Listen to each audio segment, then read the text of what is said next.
Olá amigos, tudo bem? Eu sou o Hélio Tatsu, sou empresário, palestrante, empreendedor e acima de tudo sou vendedor. E eu estou aqui porque eu ajudo outros empreendedores a melhorarem os seus negócios através do desenvolvimento de habilidades de liderança, desenvolvimento pessoal, vendas, gestão, formação de equipe, ou seja, eu trabalho temas voltados ao empreendedorismo.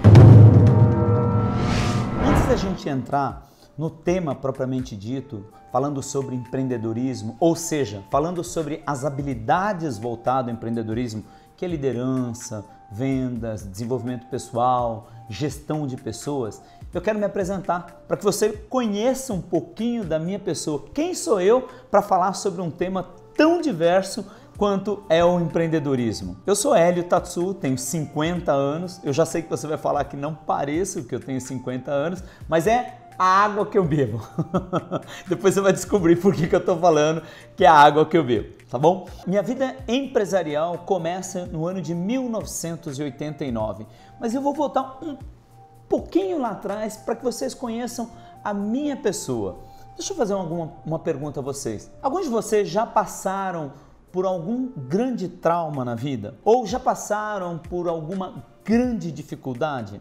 Eu vou explicar uma coisa a vocês e uma coisa que eu aprendi na minha vida, que não existem males que não venham para o bem.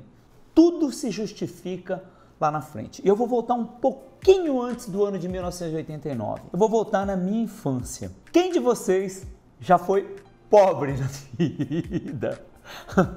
Pobre mesmo, pobre, não ter dificuldade, não ter dinheiro, ter que... Vou falar para vocês uma coisa que eu detestava quando era criança, eu não gostava, era... Alguém já usou quichute? Bamba, conga, eram produtos que eu detestava usar quando eu era criança e eram coisas que aconteciam comigo. Eu era muito pobre quando era criança. Além de ser pobre, uma das coisas que aconteceu também na minha vida muito forte foi quando eu tinha 9 anos de idade e minha mãe faleceu. Perdi minha mãe quando eu tinha 9 anos, mas só para vocês terem uma ideia como foi isso, isso foi um trauma na minha vida, porque bem antes da minha mãe falecer, os médicos já sabiam que ela ia morrer, os médicos deram alta para minha mãe, mais ou menos, acho que era uma semana, 10 dias antes dela morrer, recebeu alta, foi para casa. Quando ela chegou em casa, eu vi uma cena que me chocou, que foi minha mãe. Imagina, ela chamou os vizinhos, né?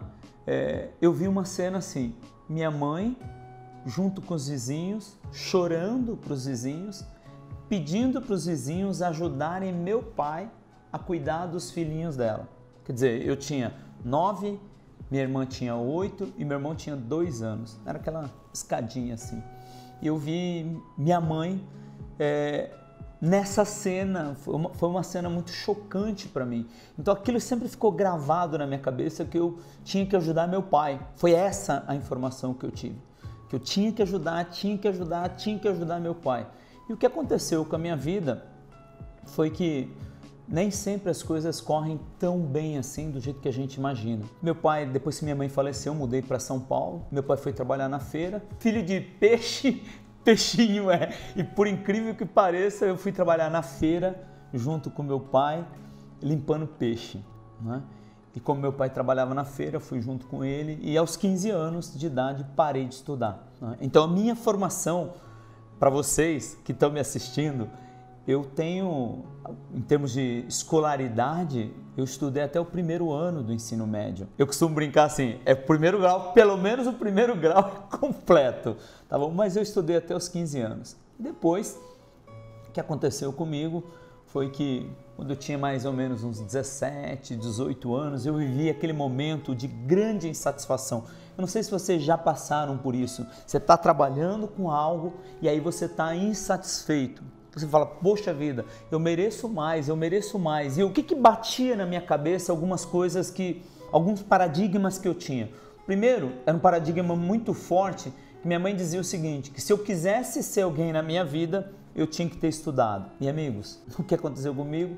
Infelizmente eu tinha parado de estudar. Então na minha cabeça eu tinha um paradigma de que eu não ia ser ninguém, porque eu não tinha estudado. Esse era o primeiro ponto que eu batia. O segundo ponto que me batia de um dilema muito forte era que, cara, eu trabalhava na feira e eu olhava para o meu futuro e falei, puxa vida, o que eu vou ser daqui a alguns anos? Daqui 5 anos, 10 anos, 20 anos. E o meu futuro, o que eu olhava? Pô, o máximo que eu vou conseguir ter é uma barraca na feira.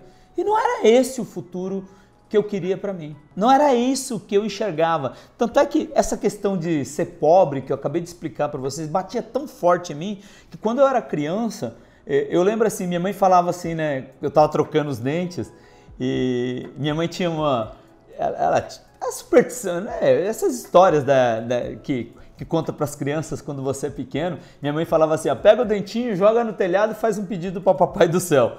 E adivinha o que eu pedia? Exatamente, eu joguei todos os dentes da minha boca pedindo só isso, eu quero ser rico. E aí minha mãe falava o seguinte, rico não é profissão.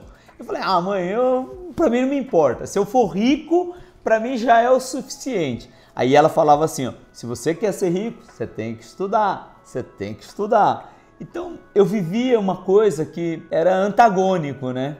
Eu queria ser rico, mas minha mãe me ensinou que eu tinha que ter estudado e eu não estudei. Eu estava trabalhando na feira e o meu futuro era esse o momento que eu vivia. Justamente por essa insatisfação que em 1989 eu saio da feira, começando a procurar emprego. E veja, por ironia do destino, cara, eu não sei se é destino, o que é, quando você tem algo queimando dentro do teu peito, eu acho que o universo ele faz uma conspiração ao teu favor. Olha só, na feira antigamente a gente embrulhava peixe com jornal, né? Hoje não pode mais.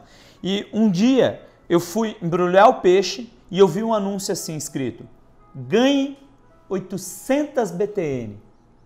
Cara, BTN, para vocês que estão me assistindo, era o bônus do Tesouro Nacional, era o indexador da moeda, isso no ano de 1989. Eu vi aquele anúncio, 800 BTN, fiz o cálculo, falei, nossa, é muito dinheiro. Pra vocês terem uma ideia, era mais ou menos umas 3 vezes o que eu ganhava na feira. E eu vi aquele anúncio, falei, eu vou ver. Aí eu peguei o telefone, liguei, sabe aqueles anúncios que o cara não fala que empresa, o nome da empresa, não fala que produto que é, não fala quanto que vai ganhar, não fala nada? Adivinha o emprego do que era? Exatamente, se você falou que era emprego de vendedor, exatamente, era emprego de vendedor. Era o sistema que a gente chama de only commission, só paga comissão. Se você vendeu, você ganha, se você não vendeu, você não ganha nada. Era um emprego assim. Botei meu pé no mundo das vendas. Resumidamente, essa empresa não deu certo.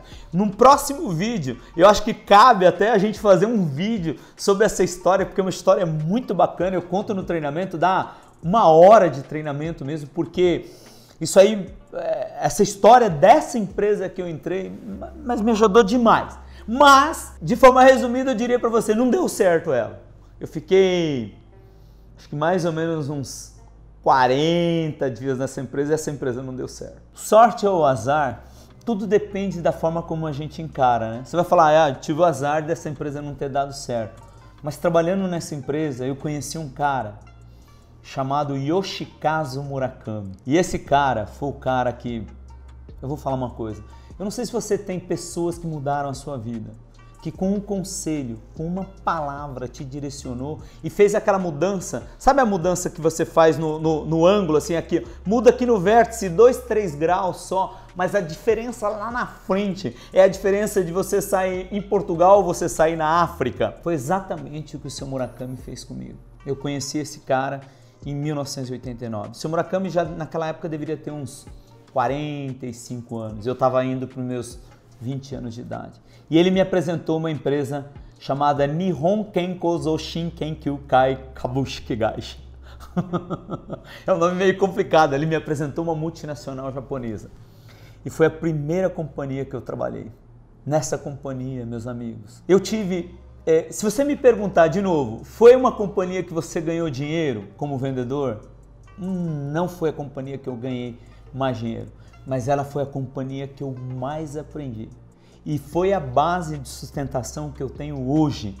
30 anos depois, eu posso dizer para vocês que essa multinacional japonesa foi a empresa mais importante que eu trabalhei na minha vida. Porque ela é a base de todo o meu conhecimento, de todo esse conhecimento que eu quero compartilhar com vocês aqui, meus amigos do Facebook, do Instagram, a você que está empreendendo, a você que tem dilemas como o meu, né? Dilemas, né? Ao longo da minha vida, óbvio que meu primeiro desafio lá atrás foi tentar aprender a vender. Hoje os meus desafios são muito maiores. Meu negócio hoje, eu estou falando assim, ó, como eu levo o meu negócio para um outro patamar, como eu levo o meu negócio para faturar 500 milhões, 1 bilhão por ano. Esse é o meu desafio atual hoje. Mas lá atrás não era assim. O meu desafio era como eu faço para vender o meu produtinho porta a porta. E é isso que eu quero dividir com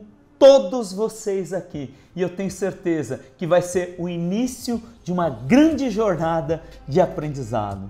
Tá bom, meus amigos? Agora que vocês me conheceram, eu quero fazer um convite. Aliás, um convite não, pedir a sua permissão para eu poder estar aqui semanalmente junto com vocês, compartilhando conteúdos voltados ao empreendedorismo. Semana que vem eu tô aqui, né? E me acompanhe. Você que está aí me assistindo, me acompanhe no YouTube, me acompanhe aqui no Facebook, me acompanhe no Instagram. Por quê? Porque eu quero dividir com você, meu amigo empreendedor, tudo aquilo que eu aprendi ao longo da minha vida através de grandes líderes e grandes personalidades que me ajudaram ao longo do caminho. Tá bom? Te espero lá!